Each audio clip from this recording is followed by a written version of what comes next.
Telangana public service commission నుంచి వెలువడుతున్న group 1 పరీక్షకు హాజరయ్యే అభ్యర్థులందరికీ కూడా శుభాకాంక్షలు. మనకు తెలిసిన విషయమే. ఈరోజు గ్రూప్ 1 స్థాయిలో మనం స్థిరపడాలి అంటే దానికి తగ్గట్లుగానే కష్టపడాలి. దానితో పాటుగా సిలబస్ని కనుక పరిశీలించినట్లయితే సిలబస్సు చాలా వ్యాస్ట్ సిలబస్సు. ఉన్న అంశాలు కూడా చాలా సమగ్రమైనటువంటి లోతైన అంశాలని సిలబస్లో స్పృశించడం జరుగుతుంది. సిలబస్ని కనుక మనం చూసినట్లయితే ప్రిలిమినరీ స్థాయిలో world Geography, Indian Geography and Telangana Geography మూడింటిని కూడా చేర్చడం జరిగింది. కాబట్టి వరల్డ్ జియోగ్రఫీ కూడా మనము చాలా క్షుణ్ణంగా లోతుగా చదవలసిన అవసరం ఉంది. వరల్డ్ జియోగ్రఫీలో పరిశీలించినట్లయితే ఫిజికల్ జియోగ్రఫీ అండ్ క్లైమటాలజీ అనేవి చాలా ఇంపార్టెంట్ రోల్ని పోషిస్తాయి. ఫిజికల్ జియోగ్రఫీ వచ్చేసరికి కాంటినెంట్స్, ఆ కాంటినెంట్స్లో ఖండాలలో ఉన్నటువంటి భౌగోళిక స్వరూపాలు, పర్వతాలు కానివ్వండి, కొండలు కానివ్వండి, తర్వాత నదీ వ్యవస్థ, అటవీ వ్యవస్థ, ఇవన్నీ కూడా క్షుణ్ణంగా చదవలసిన అవసరం ఉన్నది. ఇక ఇండియన్ జియోగ్రఫీకి వచ్చేసరికి ఫిజికల్ సెట్టింగ్ అంటే భౌగోళిక స్వరూపము, ఆ భౌగోళిక స్వరూపంలో ఉన్నటువంటి వివిధ రాష్ట్రాలు, వాటి యొక్క దానికి సంబంధించినటువంటి ప్రధానమైన అంశాలు. ఇక శిలా వ్యవస్థ, ఎటువంటి రకాలైన శిలలు ఉన్నాయి, ఆ శిలల నుంచి ఎటువంటి మినరల్స్ మనకు లభిస్తున్నాయి, ఖనిజాలు ఏ ఖనిజాలు లభిస్తున్నాయి, ఏ శిలల నుంచి ఎటువంటి నేలలు ఏర్పడుతున్నాయి, వాటితో పాటుగా ఏ శిలా వ్యవస్థలో ఎటువంటి అటవీ వ్యవస్థ కూడా అభివృద్ధి చెందుతుంది అనే అంశాలన్నింటినీ కూడా మనం చదవవలసి ఉంటుంది. వీటితో పాటుగా క్లైమటాలజీ కంటే శీతోష్ణ స్థితి శాస్త్రాన్ని కనుక పరిశీలించినట్లయితే ఇక్కడ ప్రధానంగా ప్రిలిమ్స్లోను మెయిన్స్లోను మనకు ప్రశ్నలు రావడానికి అవకాశం ఉన్నది. శీతోష్ణ స్థితి శాస్త్రం అంటే క్లైమటాలజీలో కనుక చూసినట్లయితే మాన్సూనల్ వ్యవస్థ అంటే ఋతుపవన వ్యవస్థ ఆవిర్భావము, అభివృద్ధి, గమనము, విస్తరణ, వర్షపాతము, ఇవన్నీ కూడా మనం చాలా క్షుణ్ణంగా సైంటిఫిక్గా నేర్చుకోవాల్సిన అవసరం ఉన్నది. ప్రిలిమ్స్లోనూ దీని మీద ప్రశ్నలు వస్తాయి, అలాగే మెయిన్స్లో కూడా దీని మీద ఒక ప్రధానంగా ప్రశ్న రావడానికి అవకాశం ఉంది.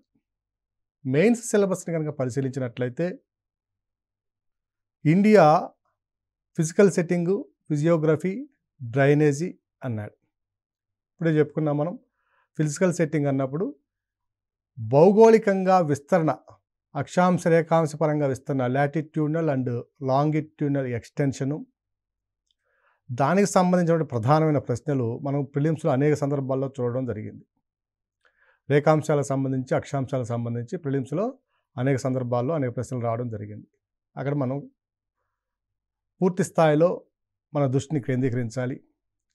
ఇక ఫిజికల్ సెట్టింగ్లో భౌగోళిక విస్తరణతో పాటుగా రాష్ట్రాల యొక్క ఆవిర్భావము, ఆ రాష్ట్రాల యొక్క భౌగోళిక స్వరూపాలు, ముఖ్యంగా తెలంగాణకు సంబంధించినటువంటి భౌగోళిక స్వరూపము, అది మన తెలంగాణ జియోగ్రఫీలో కూడా చదువుతాము.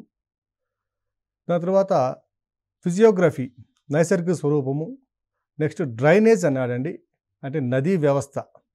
ఏ నదీ వ్యవస్థ, భారతదేశంలో ఉన్న నదులన్నీ, ఆ నదులను ఎన్ని రకాలుగా వర్గీకరించాం, ప్రధానమైన నదులు ఓకేనా, ఆ ప్రధానమైన నదులన్నిటికీ సంబంధించినటువంటి ఉపనదులు, వాటితో పాటుగా వాటికి ఉన్నటువంటి ప్రాముఖ్యత, చారిత్రక ప్రాముఖ్యత కావచ్చు, భౌగోళిక ప్రాముఖ్యత కావచ్చు, లేదంటే ఎన్విరాన్మెంటల్ ఇంపార్టెన్స్ ఓకేనా, పర్యావరణ పరంగా ఆ నదులు ఎటువంటి పాత్రను పోషిస్తున్నాయి, ఎటువంటి ప్రాముఖ్యాన్ని కలిగి ఉన్నాయి, వీటితో పాటుగా తెలంగాణలో ఉన్నటువంటి నదీ వ్యవస్థ మీద ఉన్నటువంటి అన్ని డ్యాములను మనము గుర్తుపెట్టుకోవాల్సిన అవసరం ఉన్నది. ఇక ఇండియన్ జియోగ్రఫీ అన్నాం కాబట్టి ప్రధానంగా మహానది కావచ్చు, గోదావరి, కృష్ణ, మన గంగ, కావేరి, బ్రహ్మపుత్ర ఓకేనా, ఇలాంటి నదుల మీద ఉన్నటువంటి ప్రధానమైన అంశాలు, డ్యామ్స్ కానివ్వండి, లేదంటే భౌగోళికంగా దానికి ఉన్నటువంటి ప్రాముఖ్యత కానివ్వండి, లేదంటే పర్యావరణ పరంగా నదులకి, ఆ డ్యామ్స్‌కి ఉన్నటువంటి మధ్య సంబంధం గానివ్వండి, ఆ నదీ వ్యవస్థలో ఉన్నటువంటి అంతర్రాష్ట్ర సమస్యలు గానివ్వండి, వీటన్నిటి మీద కూడా మనము ప్రిలిమ్స్‌లో కాన్సంట్రేషన్ చేయవలసిన అవసరం ఉన్నది. ఇక డ్రైనేజ్ వ్యవస్థకు వచ్చేసరికి మెయిన్స్‌లో ఈ మధ్య మరలా నదీ అనుసంధానము అనేది మరలా ప్రాముఖ్యతను సంతరించుకుంటుంది. మన బడ్జెట్‌లో కూడా, ప్రసంగంలో కూడా దీని మీద ఒక చిన్న విషయం డిస్కషన్‌కి వచ్చింది. ఎప్పటినుంచో 2000 సంవత్సరం నుంచి 2002 సంవత్సరం నుంచి నదుల అనుసంధాన ప్రక్రియ చేపట్టాలి అనేటువంటి ఒక డిమాండు దక్షిణాది రాష్ట్రాల నుంచి రావడం అనేది ప్రధానంగా ఉంది. ముఖ్యంగా తెలంగాణ, ఆంధ్రప్రదేశ్ ఇలాంటి రాష్ట్రాల్లో ప్రధానంగా ఈ డిమాండ్లు ఉన్నాయి. ఈ నదీ వ్యవస్థకి సంబంధించినటువంటి మనకి ఒక ఎస్సేని కూడా తయారు చేసుకోవాల్సిన అవసరం ఉంది. నదుల అనుసంధానము మనకి జియోగ్రఫీలో మెయిన్స్‌లో ఎలా ఇంపార్టెంటో, ఎంత ప్రాముఖ్యత ఉన్నదో, అలాగే ఎస్సే పేపర్‌లో కూడా దీని మీద ఒక ఎస్సే అడగడానికి అవకాశం ఉన్నది. అభ్యర్థులు దీన్ని కూడా మనం గమనించాలి. ఇక డ్రైనేజ్ తర్వాత చూసినట్లయితే క్లైమేట్ అన్నాడండి. మన శీతోష్ణ స్థితి. భారతదేశం యొక్క శీతోష్ణ స్థితి ఋతుపవన శీతోష్ణ స్థితి అందరికీ తెలిసిందే అది. సో ఈ ఋతుపవనాల యొక్క ఆవిర్భావం, మాన్సూనల్ విండ్ సిస్టము ఏ విధంగా స్టార్ట్ అవుతుంది, ఏ విధంగా డెవలప్ అవుతుంది, ఓకేనా? ఆ డెవలప్ కావడానికి ఉన్నటువంటి ప్రధానమైన అంశాలు ఏవి, ఇవన్నీ కూడా చాలా క్షుణ్ణంగా మనం చదవాలి. పోయిన 2016లోనో 2017 సంవత్సరంలో జరిగినటువంటి గ్రూప్ 2లో తెలంగాణ సంబంధించినటువంటి గ్రూప్ 2 ఎగ్జామ్లో ఈ మాన్సూన్స్ మీద ఒక క్లిష్టమైన ప్రశ్న కూడా అడగడం జరిగింది. భారతదేశంలో ఋతుపవన వ్యవస్థ అభివృద్ధి చెందడానికి క్రింది కారణాల్లో ఏవి కారణాలని అడగడం జరిగింది.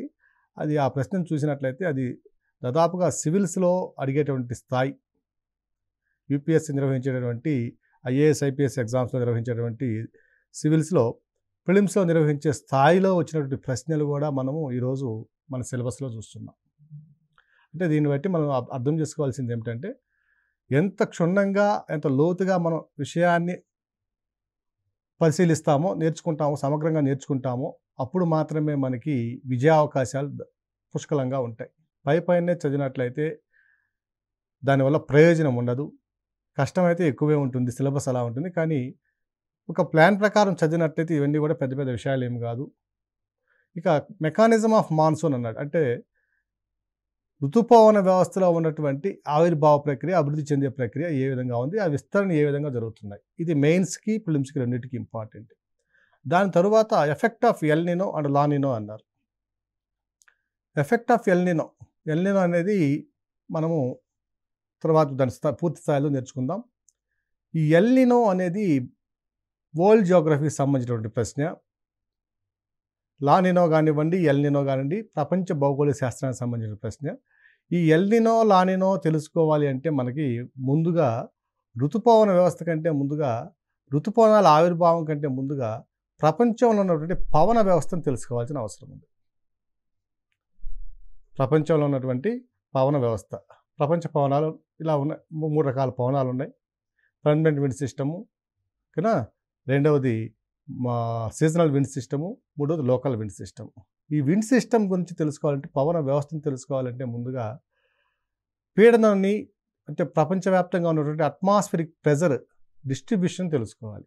కాబట్టి ఈ ఎల్నినో రాయాలన్నా, లానినో గురించి మనకు అర్థం కావాలన్నా, మాన్సూనల్ మెకానిజం, ఋతుపవన వ్యవస్థ యొక్క అభివృద్ధి అని దాని యొక్క మెకానిజం గురించి మనకు తెలియాలన్నా, ముందుగా మనము ఈ పీడన వ్యవస్థ, దాని తరువాత దాని నుంచి వచ్చి ఆవిర్భించేటువంటి పవన వ్యవస్థని అర్థం చేసుకున్నప్పుడు మాత్రమే మనము మిగిలిన వాటిని మనం ఆన్సర్ చేయగలం, లేదంటే చేయలేమండి. ఇక్కడ ఎల్నినో, లానినోని ప్రధానంగా మనం ఒక పెద్ద ప్రశ్న, ఒక 10 మార్కుల ప్రశ్న రావడానికి అవకాశం ఉన్న ప్రశ్నగా మనం గమనించవచ్చు. మొదటిసారి సిలబస్ జరుగుతుంది కాబట్టి, సిలబస్ ఇవ్వడం జరిగింది కాబట్టి దీనిలో ప్రధానంగా మనకు వచ్చే అవకాశం ఉన్న ప్రశ్నలు కనుక ఈ టాపిక్లో చూసినట్లయితే ఒక 5-6 ప్రశ్నలు మనం ఎక్స్పెక్ట్ చేసుకొని దాన్ని మనం ప్రిపేర్ కావాల్సి వస్తుంది. ముందు డ్రైనేజ్ సిస్టమ్ చెప్పాం. భారతదేశంలో ఉన్నటువంటి నదీ వ్యవస్థలో నదుల అనుసంధానము లేదా నదుల యొక్క అంతర్రాష్ట్ర సమస్యల మీద కానివ్వండి ఒక ప్రశ్న ఇవ్వడానికి అవకాశం ఉంటుంది. రెండవది మెకానిజం ఆఫ్ మాన్సూన్ అంటే ఋతుపవన వ్యవస్థ యొక్క ఆవిర్భావం, అభివృద్ధి ఏ విధంగా జరుగుతుందో అనే ప్రశ్న రావడానికి అవకాశం ఉంది. భారతదేశ ఋతుపవన వ్యవస్థపై ఎల్నినో మరియు లానినోల యొక్క ప్రభావాన్ని అంచనా వేయండి అని అడగడానికి కూడా అవకాశం ఉంది. ఇక తర్వాత అంశానికి వచ్చినట్లయితే రెయిన్ఫాల్ వేరియబిలిటీ అన్నారండి. అంటే వర్షపాతంలో ఉన్నట్టు విచలనం, హెచ్చుతగ్గులు రావడం. ఇప్పుడు తెలంగాణ మొత్తం మీద చూసినట్టయితే ఒక సంవత్సరము అధిక వర్షపాతం ఉండొచ్చు, ఒక సంవత్సరం సాధారణ వర్షపాతం ఉండొచ్చు, మరొక సంవత్సరము కొంచెం వర్షపాతంలో తగ్గుదల కూడా సంభవించవచ్చు. ఈ వర్షపాతంలో హెచ్చుతగ్గులకి గల కారణాలు ఏమిటి? ఇది ప్రధానంగా రెయిన్ఫాల్ వేరియబిలిటీ అనేది తెలంగాణకు సంబంధించి కూడా అడగడానికి అవకాశం ఉంది. వాట్ ఈజ్ రెయిన్ఫాల్ వేరియబిలిటీ అంటే వర్షపాత విచలనం అంటే ఏమిటి? తెలంగాణలో వర్షపాత విచలనం యొక్క ప్రభావాన్ని అంచనా వేయండి అని అడగడానికి కూడా అవకాశం ఉంటుంది. వర్షపాతంలో విచలనం అధికంగా ఉంటే అంటే అధిక వర్షపాతం వచ్చిందంటే దాన్ని ఫ్లడ్స్ కిందగా మనం దారితీస్తున్నాం, అంటే వరదలు సంభవిస్తాయి. వర్షపాతం తగ్గుదల ఉన్నట్లయితే దాన్ని వల్ల డ్రాట్స్ అంటే కరువు, దుర్భిక్షము వంటి పరిస్థితులు ఏర్పడడానికి అవకాశం ఉన్నది.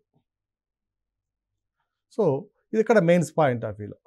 ఇక మెయిన్స్ పాయింట్ ఆఫ్ వ్యూలో సిలబస్ని చూస్తున్నాము. నెక్స్ట్ ఫస్ట్ యూనిట్లోనే సాయిల్స్ అన్నాడండి, నేలలు. భారతదేశంలో ఎన్ని రకాల నేలలు?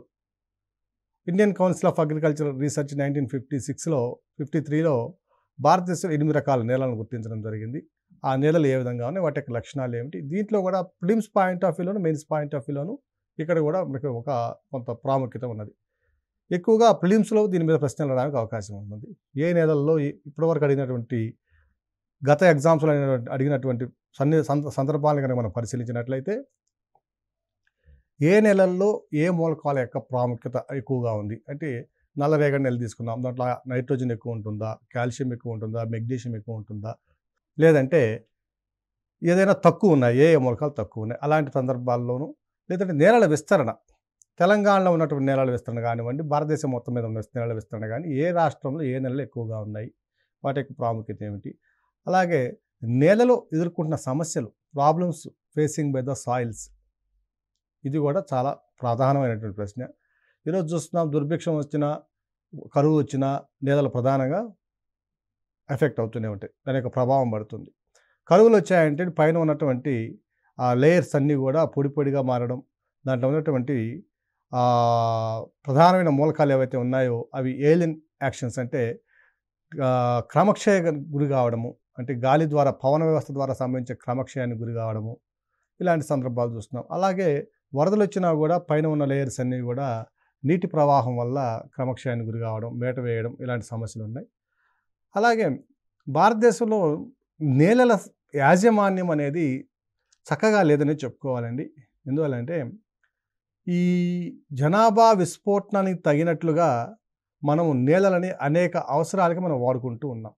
కొన్ని సందర్భాల్లో ఫెర్టైల్ సాయిల్స్ని అంటే మంచి సత్తు ఉన్నటువంటి ఫెర్టైల్ సాయిల్స్ ఏవైతే ఉన్నాయో వాటిని మనము అనేక సందర్భాల్లో ఇండస్ట్రీస్కి కానివ్వండి, లేదంటే రియల్ ఎస్టేట్లో హౌస్ హోల్డ్ పర్పసెస్ కానివ్వండి, ఇలా వాడుకోవడం అనేది జరుగుతూ ఉంది. సో ఈ విధంగా కూడా కొన్ని విలువైనటువంటి నేలల్ని మనం కోల్పోతూ ఉన్నాం. ఉదాహరణకి గంగా నది మైదాన వ్యవస్థలో చూసినట్లయితే అనేక ప్రాంతాల్లో హరిద్వార్ నుంచి కలకత్తా కింద ఉండే హుబ్లీ వరకు చూసినట్లయితే అనేక సందర్భాల్లో నదికి ఇరువైపులా చాలా అధిక సారవంతమైనటువంటి నేలల్ని, మోస్ట్ ఫెర్టైల్ సాయిల్స్ని ఇండస్ట్రీస్ కానివ్వండి, గృహ నిర్మాణ అవసరాలకు కానివ్వండి ఇలా వాడుకోవడం. అలాగే తెలంగాణ కానివ్వండి, ఆంధ్రప్రదేశ్ కానివ్వండి, కొన్ని రాష్ట్రాల్లో ఈ సారవంతమైన నేలను మనం కోల్పోవడం జరుగుతుంది. అంటే భారతదేశం మొత్తం మీద నేలలు చాలా సమస్యలు ఎదుర్కొంటున్నాయి. అది కరువు వల్ల కావచ్చు, వరద వల్ల కావచ్చు, మనం జీవన విధానానికి తగినటువంటి అవసరాలకు అనుగుణంగాను అయినా కావచ్చు. ఇలాంటి సందర్భాల్లో నేలలు ఎదుర్కొంటున్న సమస్యలు ఏమిటి, భారతదేశం తీసుకున్న చర్యలు ఏమిటి అనేవి కూడా మనకి చాలా ఇంపార్టెంట్ ఇక్కడ.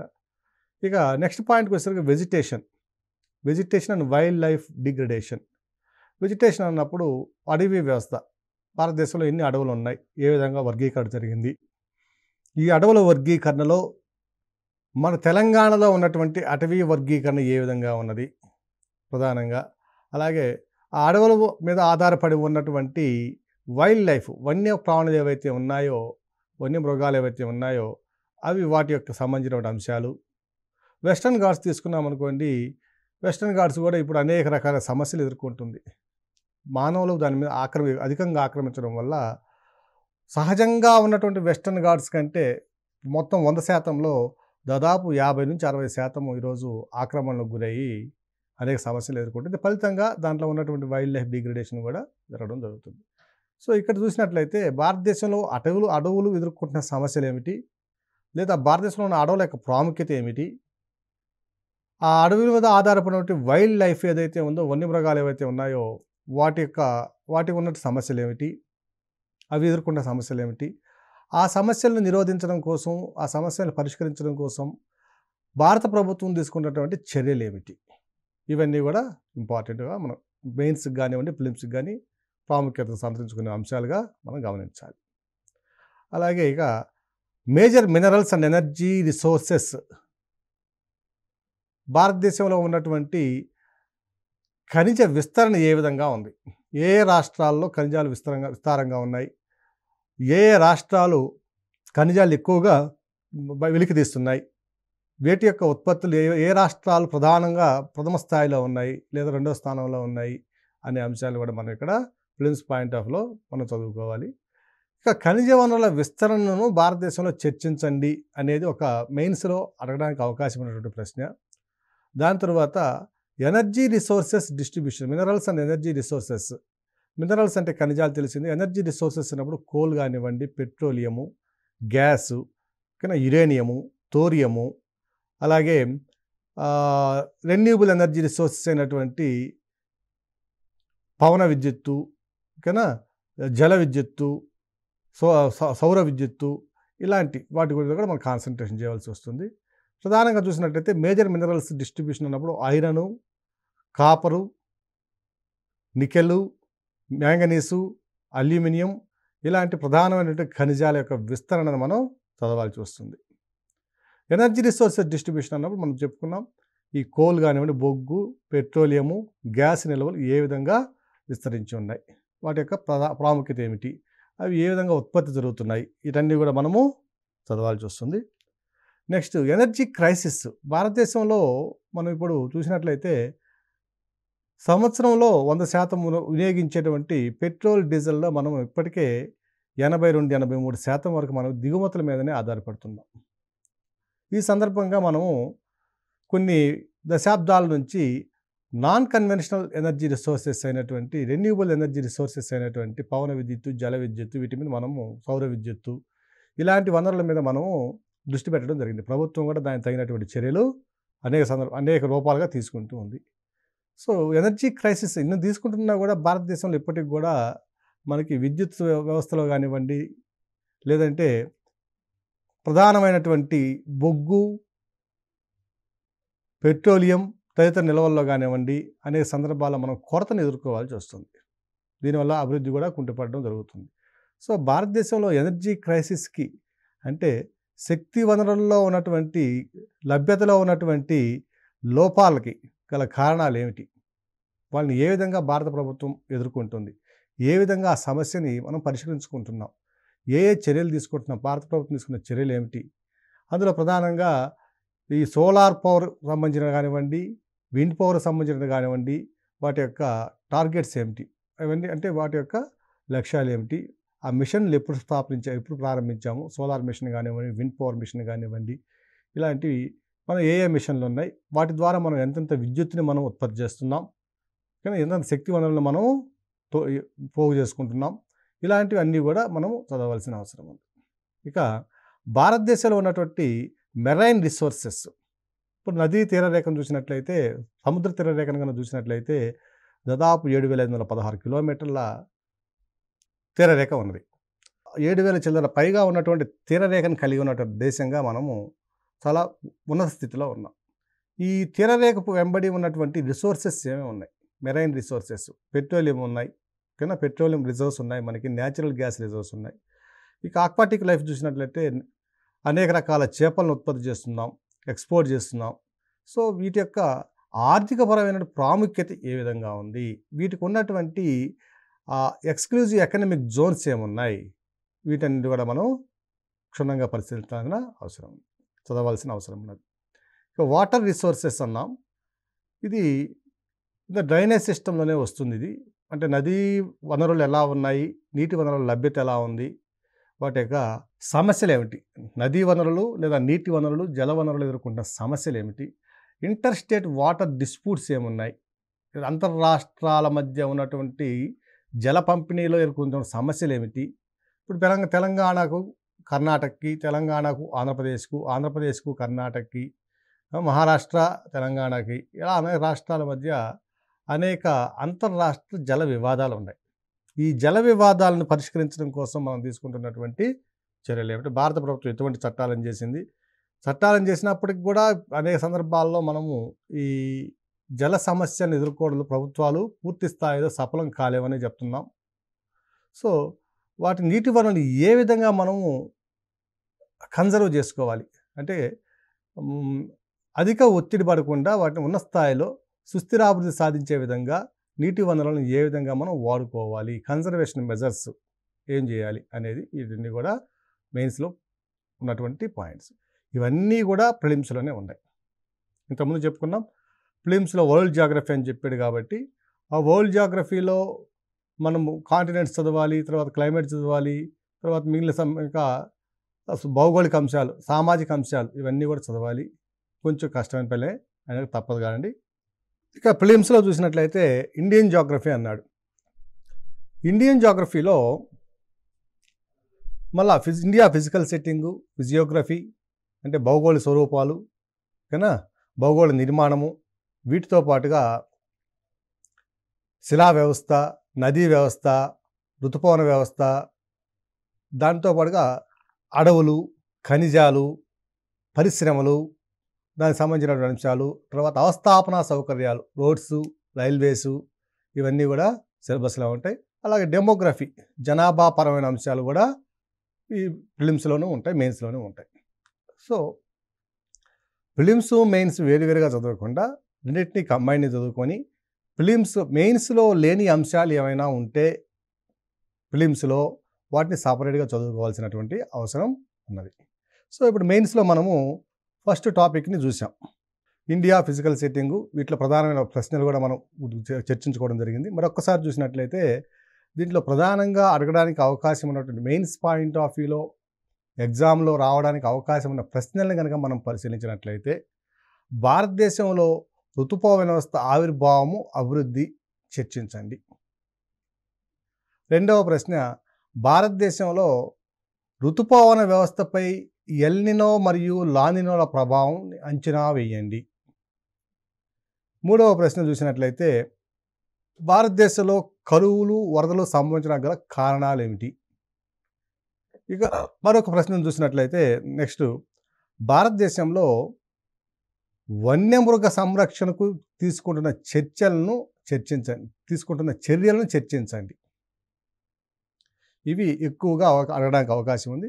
ఇంకొక ప్రశ్న కూడా చూసినట్లయితే భారతదేశంలో ఎనర్జీ క్రైసిస్ అంటే శక్తి వనరుల్లో ఉన్నటువంటి సమస్యలు, ఎందువల్ల మనం క్రైసిస్ని ఎదుర్కొంటున్నాము, ఆ క్రైసిస్ గల కారణాలు, ప్రభుత్వం తీసుకున్న చర్యలను చర్చించండి.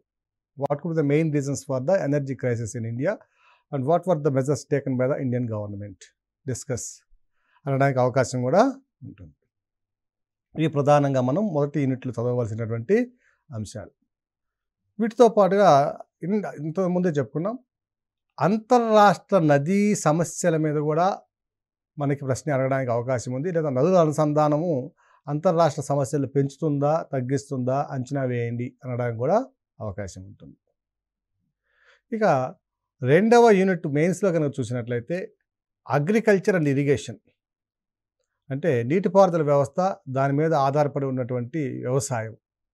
దీంట్లో అంశాలు చూసినట్లయితే మేజర్ ఫుడ్ క్రాప్స్ అంటే ఆహార పంటల్లో ప్రధానమైనవి, ఆహారేతర పంటల్లో ప్రధానమైనవి, వీటి యొక్క విస్తరణ, ఆహార పంటలు చూసినట్లయితే వరి, గోధుమ, ఇది మిగతా మిగిలినవి. ఇక వాటితో పాటుగా జొన్నలు, సజ్జలు, రాగులు, ఇలాంటివి ఏ పంటల విస్తరణ ఏ విధంగా ఉంది, ఉత్పత్తులు ఏ విధంగా ఉన్నాయి, ఆహార పంటలను పండించడం వల్ల ఎదుర్కొన్న సమస్యలు ఏమిటి? ఈరోజు చూస్తున్నాం తెలంగాణ ప్రాంతం మొత్తం మీద కూడా రెండవ పంట మరలా వరి వేస్తానంటే ప్రభుత్వమే వద్దనే పరిస్థితి వచ్చింది. ఎందువల్లంటే ప్రభుత్వమైనా ఎన్ని కొనగలదు, ఏమైనా చేయగలదు కదా. సో ఇలాంటి సమస్యలు రావడానికి కారణం అంటే ఆహార పంటల లభ్యత ఎక్కువైందా, లేదా లభ్యత క్షీణిస్తుందా, ఎందువల్ల ఎలాంటి పరిస్థితులు ఉత్పన్నమవుతున్నాయి? సో అలాంటి ప్రశ్నలు కూడా మనం రియలిస్టిక్ కండిషన్స్లో అడగడానికి అవకాశం ఉంటుంది. మేజర్ ఫుడ్ క్రాప్స్, తర్వాత నాన్ ఫుడ్ క్రాప్స్. ఈరోజు చూస్తున్నాం మనం వరికి ఉత్పత్తి ఎక్కువ ఉన్నా వాడకం తక్కువైంది. ఎక్కువగా ఈరోజు పట్టణ ప్రాంతాల్లో కానీ అలాగే కొన్ని పల్లె ప్రాంతాల్లో కానివ్వండి, ఈ వరిని ఆహారంగా తగ్గించి మిల్లెట్స్ సెరియల్స్ని ఎక్కువగా తీసుకోవడం జరుగుతుంది.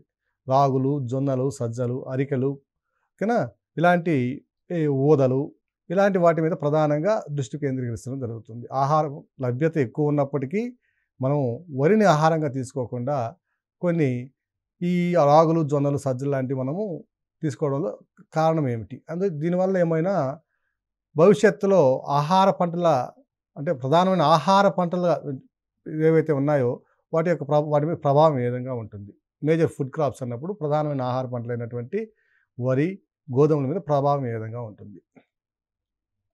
తర్వాత agro climatic regions.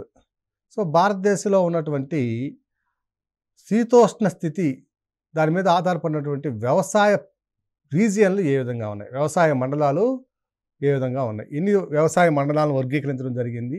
Agro climatic regions ఎన్ని ఉన్నాయి, వాటి ప్రధాన సంబంధించినటువంటి వాటిలో ఏ పంటలు ఎక్కడెక్కడ పండిస్తున్నాం, తెలంగాణలో ఉన్నటువంటి ఆగ్రో క్లైమాటిక్ రీజియన్స్ మీద మనం కాన్సన్ట్రేట్ చేయాల్సిన అవసరం కూడా ఇక్కడ ఉన్నది. సో వివిధ వ్యవసాయ శీతోష్ణ స్థితి మండలాలని మనము పూర్తి స్థాయిలో చదవాలి. ఇక మళ్ళీ నెక్స్ట్ అంశానికి వచ్చినట్లయితే గ్రీన్ రెవల్యూషన్ అన్నాడు. సో మనం ఎప్పుడో చూసాం 1970s ప్రారంభమైనటువంటి హరిత విప్లవం ఒక భారతదేశాన్ని ఒక స్థాయికి తీసుకెళ్ళింది. ఆహార ఉత్పత్తుల్ని దిగుమతి చేసుకునేటువంటి పరిస్థితి నుంచి ఆహార ఉత్పత్తులు ఎగుమతి చేసి కానీ ప్రపంచవ్యాప్తంగా కూడా అనతి కాలంలోనే అతిపెద్ద దేశంగా ఆహార పంటలు పండించే అతిపెద్ద దేశాల ఒక దేశంగా మనం స్థానాన్ని ఆక్రమించాం. అయితే ఈ గ్రీన్ రెవల్యూషన్ అనేది ఆహార ఉత్పత్తులను పెంచినప్పటికీ అనేక నెగటివ్ పాయింట్స్ని కూడా మనకి చూపించింది. సో గ్రీన్ రెవల్యూషన్లో ఉన్నటువంటి ప్రధానమైన అంశం ఏమిటంటే ఎరువులను ఎక్కువగా వాడడం, పురుగు మందులను ఎక్కువగా పిచికారీ చేయడం ఓకేనా. అలాగే అన్ని ప్రాంతాల్లో ఉన్నటువంటి వ్యర్థ భూములకు నీటి సదుపాయాలను కల్పించి వాటి ద్వారా మనము అధిక ఉత్పత్తిని సాధించడం అనే అంశం మీద ప్రారంభమైనటువంటి గ్రీన్ రెవల్యూషను అనేక సమస్యలను కూడా సృష్టించింది. ముఖ్యంగా పర్యావరణమైన సమస్యలు. ఈ మందుల పిచికారీ వల్ల ఏమైందంటే అనేక రకాలైనటువంటి జీవజాతులు అంతరించిపోయాయి, కొన్ని అంతరించిపోవడానికి సిద్ధంగా ఉన్నాయి. సో ఇటువంటి పరిస్థితుల్లో గ్రీన్ రెవల్యూషన్ ఇంకా కొనసాగించవలసిన అవసరం ఉన్నదా, లేదా మరొక గ్రీన్ రెవల్యూషన్ తీసుకురావాలనా అనేది కూడా మనకి ప్రధానమైన అంశం. సహజ సిద్ధమైనటువంటి సాంప్రదాయ పద్ధతుల ద్వారా మరలా వ్యవసాయాన్ని కొనసాగించడానికి మనం అనేక ప్రయత్నాలు చేస్తున్నాం ఓకేనా. సో ఈ సహజ సిద్ధమైన సాంప్రదాయ పద్ధతుల ద్వారా సాగించేటువంటి వ్యవసాయంలో కొత్త మెళకువలు ఏమైనా చొప్పించి కొత్త సాంకేతికతను జోడించి వాటి ద్వారా అధిక ఉత్పత్తులను సాధించడానికి గల అవకాశాలని, అలాగే ఇన్పుట్ కాస్ట్ అనేది మనకి పెట్టుబడి ఏవైతే ఉందో దాన్ని తగ్గించి అధిక ఉత్పత్తులను సాధించడానికి ఎటువంటి అవకాశాలు ఉన్నాయి. ఇది మనకి మెయిన్స్ పాయింట్ ఆఫ్ వ్యూతో పాటు ఎస్ఏలో కూడా దీన్ని రావడానికి అవకాశం ఉంది. సాంప్రదాయబద్ధమైనటువంటి సాంప్రదాయబద్ధమైన వ్యవసాయాన్ని మరలా మనం కొనసాగించవలసిన అవసరం ఉందా? ఈరోజు చూస్తున్నాం పురుగు మందులు లేనటువంటి పంటల్ని, వాటికి ఉన్నటువంటి ఆ ఎరువులు, కృత్రిమ ఎరువులు వాడనివి, పురుగు మందులు వాడనివి ఉన్నటువంటి పంటలకి ఎంతో గిరాకీ ఉండడం, డిమాండ్ ఉండడం మనం గమనిస్తున్నాం. సో ఈ విధంగా చేయడం వల్ల భారతదేశంలో ఎటువంటి మార్పులు రావడానికి అవకాశం ఉంది. అలాగే రీసెంట్ ట్రెండ్స్ ఇన్ అగ్రికల్చర్ అన్నాడు. ఎటువంటి ఆధునిక వ్యవసాయ పద్ధతుల్ని లేదా కొత్తగా మనం ఎటువంటి పద్ధతుల్ని మనం దీనిలో జోడిస్తున్నాం అనేది కూడా మనం ఇక్కడ డిస్కస్ చేయవలసిన అవసరం ఉంది. ఇక నెక్స్ట్ పాయింట్కి వచ్చేసరికి major irrigation projects and command area development అన్నారు. మేజర్ ఇరిగేషన్ ప్రాజెక్ట్స్ చూసినట్లయితే మనకి తెలంగాణలో ఉన్నటువంటి అనేక ప్రాజెక్టులు మనం పూర్తి స్థాయిలో నెక్స్ట్ సబ్జెక్ట్ చదివేటప్పుడు డిస్కషన్ చేసేటప్పుడు దాని మీద అన్ని వివరాలు మనము చూద్దాం. మేజర్ ఇరిగేషన్ ప్రాజెక్ట్ అన్నప్పుడు దీని మీద తెలంగాణలో ఉన్నటువంటి ప్రాజెక్టుల మీదనే ఒక ప్రశ్న ఇవ్వడానికి అవకాశం ఉంది ఇక్కడ. అలాగే భారతదేశంలో ఉన్నటువంటి మేజర్ ఇరిగేషన్ ప్రాజెక్ట్స్ ఏమేమి ఉన్నాయి, అతిపెద్ద డ్యామ్లు ఏమున్నాయి, ఏ రాష్ట్రాలకు నీటి వనరులు సమకూరుస్తున్నాయి, ఇవన్నీ కూడా మనం డ్రైనేజ్ సిస్టంలో చదువుదాం. ఇక మేజర్ ఇరిగేషన్ ప్రాజెక్ట్స్ వల్ల ఎదుర్కొన్న సమస్యలు ఏమిటి? ఇరిగేషన్ ప్రాజెక్టులు కడుతున్నాం, నీటిని నిల్వ చేస్తున్నాం. ఓకే, ఆ నీటిని నిల్వ చేయడం వల్ల అనేక సమస్యలు ఉన్నాయి. ఏం సమస్యలు అంటే, ఒకప్పుడు నాగార్జున సాగర్ ప్రాజెక్ట్ని కనుక తీసుకున్నట్లయితే దాన్ని కన్స్ట్రక్షన్ చేసే టైంలో 1960స్లో దాని కన్స్ట్రక్షన్ కంప్లీట్ అయినప్పుడు 408 టీఎంసీల సామర్థ్యంతో నిర్మించినటువంటి నాగార్జున సాగర్ ప్రాజెక్టు ఈరోజు దాని యొక్క కెపాసిటీ కేవలం 50 నుంచి 60 సంవత్సరాల మధ్యకాలంలోనే 348, 345 టీఎంసీలకు పడిపోవడం జరిగింది. అంటే సిల్టింగ్ ఎక్కువ అవుతుంది. ఆ నదీ పరివాహక వ్యవస్థలో ఉన్నటువంటి ఆ నీటిని నిల్వ చేసే సామర్థ్యం తగ్గిపోతూ ఉంది. సో ఈ విధంగా తగ్గిపోవడానికి గల కారణాలు ఏంటి? ఇలా తగ్గిపోతూ ఉంటే భవిష్యత్తులో ఎంత నీరుని మనం అక్కడ నిల్వ చేయగలము? అంటే ఇరిగేషన్ ప్రాజెక్ట్స్ ఇప్పుడు 50 సంవత్సరాల్లో ఒక 50 టీఎంసీల నీరు సామర్థ్యం కోల్పోతే మరో 50 సంవత్సరాల్లో ఇంకొక 56 టీఎంసీల నీటి సామర్థ్యాన్ని నిల్వ చేసే సామర్థ్యాన్ని కోల్పోయే అవకాశాలు ఉన్నాయి. సో ఇటువంటి ఇలా కట్టుకుంటూ ఉన్నటువంటి ప్రాజెక్టుల వల్ల భవిష్యత్తులో మనకి ఉపయోగం ఉందా లేదా అనేది కూడా ప్రధానమైనటువంటి అంశంగా మనం గమనించాలి.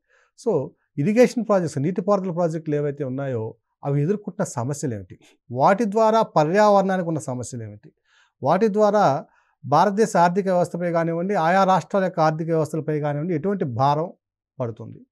ఉదాహరణ కాళేశ్వరం ప్రాజెక్టు చూసినట్లయితే ఒక month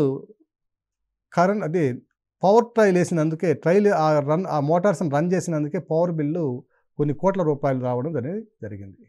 so major irrigation projects దాంతోపాటుగా command area development CAD programme, వీటి మీద కూడా మనం ఒకసారి దృష్టి సారించవలసిన అవసరం ఉంది. నెక్స్ట్ 3వ లెసన్ని నెక్స్ట్ ఎపిసోడ్లో చూద్దాం.